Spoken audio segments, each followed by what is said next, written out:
Hello and welcome to our program Where God Weeps. Over the last 40 years, the Pontifical Council for Interreligious Dialogue has played a leading role in inviting, meeting and reflection between the Catholic Church and the other main religious traditions in the world. Often this has not been an easy task, caught in a tension between, on one hand, remaining true to the teaching of the Church, and on the other hand, extending dialogue to the larger human family. To tell us more about the work and the hopes of the Pontifical Council for Interreligious Dialogue, it is my privilege and pleasure to welcome its president, Archbishop Michael Fitzgerald. Thank you for being with us and taking the time to talk with us today. You're welcome. Archbishop Michael Fitzgerald, why was the council, what was the purpose of setting up the council 40 years ago now? Well, the Second Vatican Council renewed its way of looking at other religions. The document Nostra Aetate says that it looks with respect towards the followers of other religions. And Paul VI, the Pope at that time, felt that there was need for a special body to reach out to people of other religions. He had already in his first encyclical talked about a church in dialogue within itself, a dialogue with other Christians, dialogue with the world, and he mentioned also the circle of people of other religions. So he set up his office in that way, and he said nobody should feel a stranger in Rome. So there is an office where people of different religions can be welcomed, and we can also help the local churches to try to relate well to Muslims and Hindus and Buddhists and people of all different religions. And what is the practical, if you will, day-to-day activity of this Pontifical Council? There are many different activities, really. Just this morning we've received a group from Japan who are going to the audience with the Holy Father. There is a Buddhist artist. There is another lady who is an artist who wants to present a gift to the Holy Father. So we receive groups, people of other religions, sometimes other Christians who want to know what the Catholic Church is doing in this field of interreligious dialogue. We receive bishops who come on their visits ad limina, and they come to discuss the situation in their own countries. We have a certain amount of study to do, work that we produce messages. Today we're publishing the message to Hindus for the feast of Diwali. Just recently we published the message to Muslims for the end of Ramadan.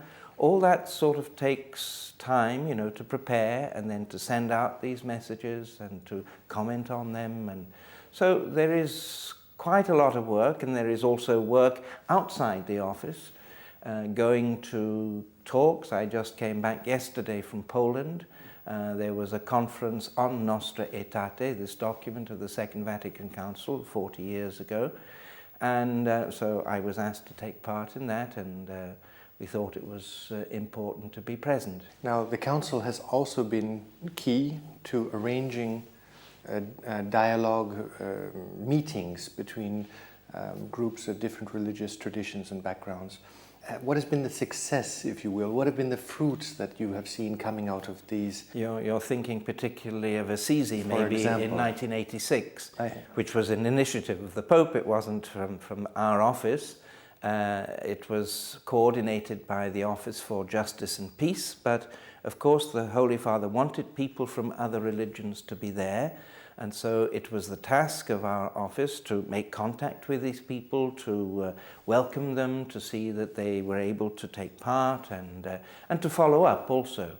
And we have followed up. There was another occasion in '93 when the Holy Father, Pope John Paul II, had a day of prayer for peace in Europe, and particularly in the Balkan countries.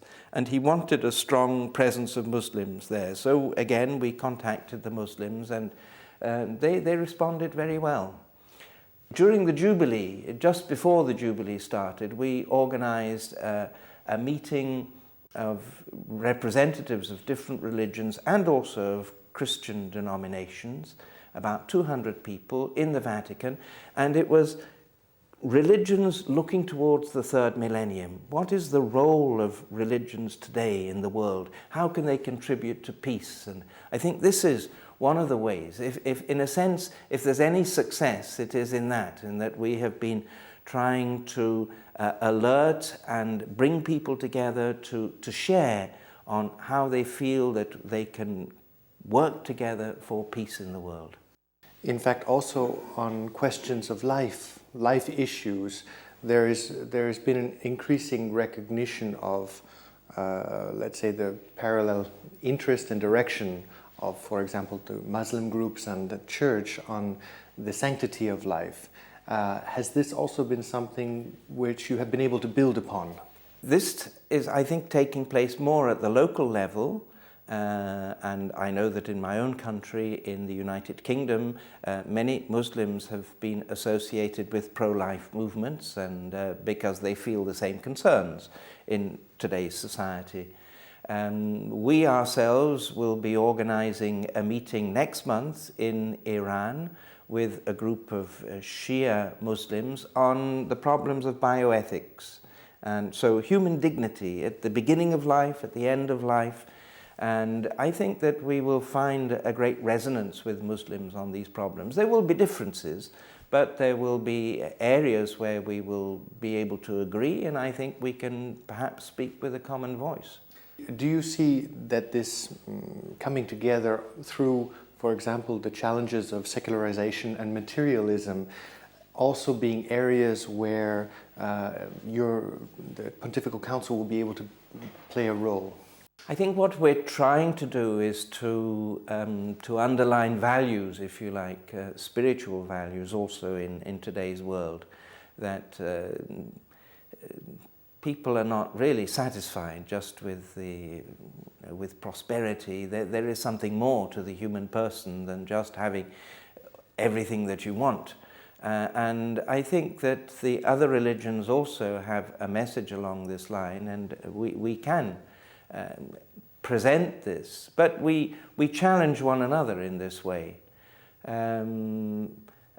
But as we know, I think people of other religions, just as Christians, are subject to the pressures of today's world and the increased materiality of this world, even one would say the hedonism of this world. And I think together we have to try to resist this. In your work, you have encountered a number of different religious traditions, a number of different religious groups. What has impressed you particularly from one particular religious tradition or another in your own spirituality? It's probably more persons than systems, but I was very impressed by the Buddhist abbot who came to Assisi in 1986. I was not present in Assisi at that time. I started work the next year. But I met Venerable Etai Yamada several times. He was an elderly man. He was 86 when he came to Assisi. But you felt that here was a man full of the spirit. We would say that as Christians. We would say the spirit was dwelling in him. A man convinced of his own tradition. He was the abbot of this oldest monastery in Japan, but immensely open, and open to young people as well, and desirous of bringing peace to the world. I think if I have learnt anything from Buddhism, it is that search for an inner peace, to try to bring about a tranquility in oneself, so that we can bring that to the world. A need for stillness in one's life. We have this in the Christian tradition, but yes, the other traditions, remind us of this. Pope John Paul keeps speaking about the grains of truth yes. in the other religions, which we must pay attention to. That's right, yes. What about the setbacks? Have there been any experiences where you yourself or the Council have encountered setbacks in your work? There are always disappointments, when you feel that you would be able to do more and you're not able to do that, where there is misunderstanding. Our office produced a document on dialogue and proclamation, which tries to show that both of these tasks, to announce Jesus Christ in the world today and to invite people to accept Jesus Christ, to be baptized, to become members of the Christian, the Catholic community, is part of the mission of the Church. But this is not opposed to the dialogue with people who wish to remain in their own traditions, and we treat them with respect and we try to work together. Now, this document has been misunderstood by people. They have been suspicious of us. We've had to explain, and even when we've explained, they haven't been convinced. They feel that we are, as it were, tricking them, that the dialogue that we are engaged in is only a means to try to convert them. And this is trying, because you have to start all over again. There is the setbacks when events happen. I mean, it is obvious that the events of the 11th of September 2001, the bombings in Madrid and in London, all this has given Islam, as it were, a bad name. And Muslims count on us to help, and we count on them. We say, but this is your problem. You have to explain to the world that this is not proper Islam. You have to show. We will work with you in that, but it's your responsibility. And sometimes they feel that we're not doing enough, and we feel that they're not doing enough, and they're not outright in condemnation of terrorist attacks and so on. So there are disappointments, yes. Islam, after Christianity, is the largest religion in the world. Is it in your work weighted as such? That is, do you give more weight to your work with Islam than you would to other religious traditions? Practically, yes. Yes, I think that we have more meetings with Muslims than we have with the people of other religions. Certainly more bilateral meetings with Muslims. Many of our meetings with people of other religions are on a multilateral level. But with Muslims, we have to multiply them, because one of the difficulties with the world of Islam is that there is no central authority. So we are used to the Catholic Church, where we have a hierarchy and you know where you are, more or less. With Islam, it's not like that. And so there is nobody who can represent the whole of Islam. We have tried to overcome this by establishing a committee with representatives of international Islamic organizations. But a Muslim was telling me the other day that these organizations don't represent the Islamic world. You must dialogue with us, with me. Huh? Now, we can't dialogue with every single Muslim in the world, obviously, but we do tend to multiply our contacts with particular countries and organizations with particular countries. Have the recent events, as you mentioned, September 2001, and the subsequent terrorist attacks placed in greater relief your work and the importance of your work with the Islamic community? I think they have. Whether we are responding adequately to this challenge, I'm not sure, but certainly around the world, wherever I go in the world, people say, oh, your work is so important. Our work is important in the sense that we are to encourage the Catholic communities around the world in their dialogue with Muslims. I think this is what we see as the essential part of our work. It's not that because you can't solve things at the top, you have to solve them at the grassroots. So there is, I think, an increased importance in today's world, and very often it is a question of trying to build up confidence in people. Pope John Paul II took a number of steps towards interreligious dialogue. What is the work and what is the intention, if you can say already at this early stage, of Pope Benedict XVI in this regard? Well, Pope Benedict has shown that he is following in the footsteps of John Paul II in his own way. And this was not just a personal option of John Paul II. He said himself that he was applying the Second Vatican Council, and I think this is very true. And so Pope Benedict XVI will do the same. He has spoken very clearly about his desire for progress in dialogue with Jews.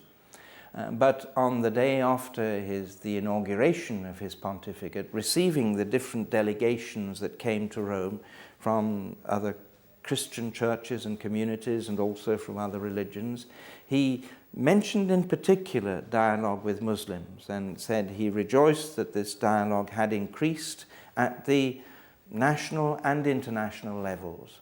And so he was giving his encouragement to that. And of course, in his when he went to Cologne and he put in his program a meeting with Muslim leaders there, spoke very frankly to them about the problems of today's world, but said we must work together about this, particularly the problem of terrorism.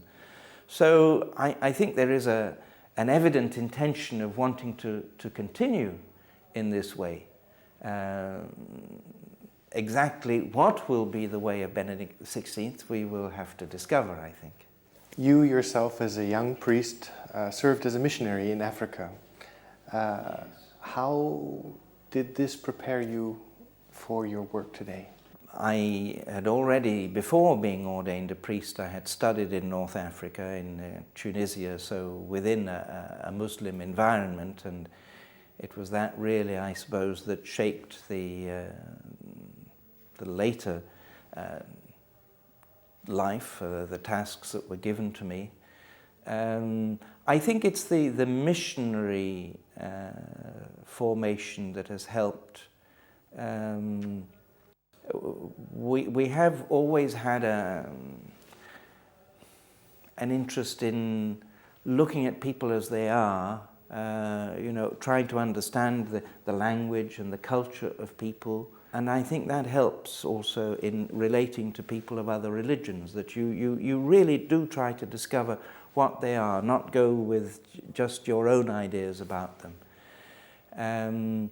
I think my experience in Sudan, which was quite difficult really, working in a parish, a small parish, with Christians from the south mainly, in a Muslim environment, also brings out the need, I would say, of a contemplative spirit, that you are looking for what God is doing in the world today and doing in individual people, but also sometimes through their religious traditions, how these help them, how they influence them for good.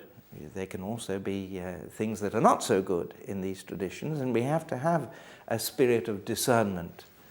So I think it is this, it may be an Ignatian spirituality also, finding God in all things. This contemplative spirit in action, I think, is something essential for dialogue.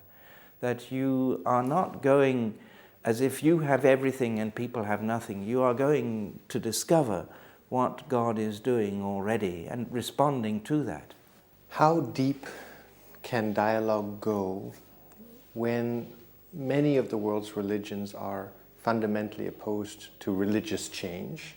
And how deep can dialogue go when among the other major religions there is not the recognition of the Trinity? Are you not stuck at a certain level?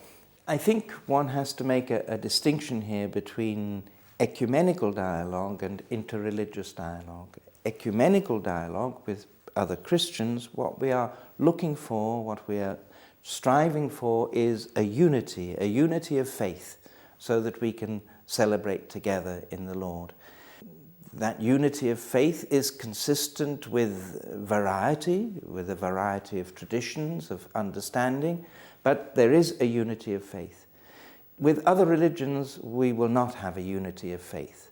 So the fact that my Muslim friend, partner, doesn't accept the Trinity should not be an obstacle to me in relating to this Muslim. I can try to understand why he doesn't accept the Trinity. He can try to understand why the Trinity is so important for me. We're not going to agree on this. If the Holy Spirit wishes to change hearts, that's the Holy Spirit's business, and we will be very happy if someone discovers the person of Jesus Christ as the Son of God and really wants to follow Jesus Christ, then we give thanks to God for that. But our dialogue is not aimed at that. Our dialogue is aimed at a greater understanding so that we can live together in peace, so that we can work together for the benefit of all our brothers and sisters in the world, and so that we can stimulate one another in responding to God as we think we should, according to our conscience. Bishop Coutts of Pakistan expressed recently concern about the increasing fundamentalism that we see in the world, particularly, unfortunately, in the Islamic faith. There's a hardening. How do you balance in your dialogue, between dialogue with moderate and fundamental aspect of Islam? I think it's true that most of our dialogue is with, let's say, moderate people or moderate fundamentalists, if you like, moderate people who are extremely convinced of their religion, if you want to call them fundamentalists. Fundamentalist is a particular slant where you simplify things. With those fundamentalists or radicalists, if you like, that will go into violence, we will not have contact. Not that I think that contact should not be made, but it's probably not for us as an official body to do that. I think in any conflict there needs to be some sort of negotiation, but it very often has to be, as it were, undercover negotiation. It does make it difficult. I think we have to realize that most Muslims are not of the radical and violently radical bent, and so that we can find common ground with a great number of Muslims. We have to recognize also that there are Christians in the world who are disturbing the harmony because they are preaching the gospel with great zeal, but preaching the gospel without any or without due attention to the culture in which they are bringing the gospel, and very often criticizing in possibly unjustly, certainly in uncompromising terms, the religion that they meet in this country, and therefore offending people and provoking actions against Christians. And this is found in a number of countries in the world today. And it is a serious problem, I think, and we need to dialogue also with these Christians. And that is not easy because they don't, they don't have any authority over them. Again, the question of central authority. Yes, yes. We are very fortunate in the Church to have this. I think, it is a gift. The gift of authority was the name of the document which the Anglican Communion and the Catholic Church wrote together. And it is a gift. It is a service to the community. So again, one could speak of the Hindutva, the ideology of certain Hindus who say, to be a true Indian, you have to be a Hindu. And therefore they are provoking the people in India who don't belong to the Hindu community, who don't want to belong to the Hindu community, some who have been traditionally Hindus but who want to belong to another religion, and they would say, no, you cannot do this, and it's provoking violence, actually. So this is difficult. There is dialogue going on with the people who are upholding the spirit of Hindutva. There is dialogue going on in India, and we're very happy about that. We also feel, and together with the World Council of Churches, that we need to have a reflection on conversion. What does conversion mean? And what are the conditions for a true conversion? The freedom of the human person to come into a new religion, and the pressures of society, and to discuss all these things together. So we are planning along those lines. What would be your hope for the work of the Council in the future? I think our hope is that that we may meet on the other side of people of different religions with a similar desire to progress in dialogue and cooperation. There is that desire among a number of people, but this could spread, this could be increase, and to have more people, Hindus and Buddhists and Muslims and whatever, who are knowledgeable about Christianity and therefore able to enter into dialogue well with us, and also able to help their own communities.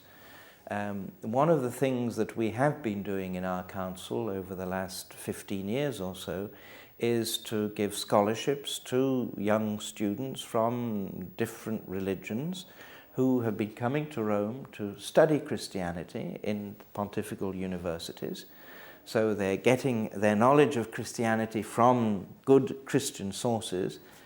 But more than that, they're also in contact with young, active, believing Christian seminarians, lay people, and have the opportunity of going to church, attending worship, going to the papal audience or certain ceremonies, and just talking with people also, and finding how much the Christian faith means to them. And while remaining in their own religion, I think that this experience brings something new. And my hope is that this would help them and help their communities in the future to have a more open attitude. Thank you, Archbishop Fitzgerald, for having been with us today. You're welcome. And thank you, ladies and gentlemen, for being with us today on our program. And if you'd like to know more about the work of the Council for Interreligious Dialogue, I would encourage you to consider the contact information at the end of this program. And I look forward to seeing you next time on our production, Where God Weeps.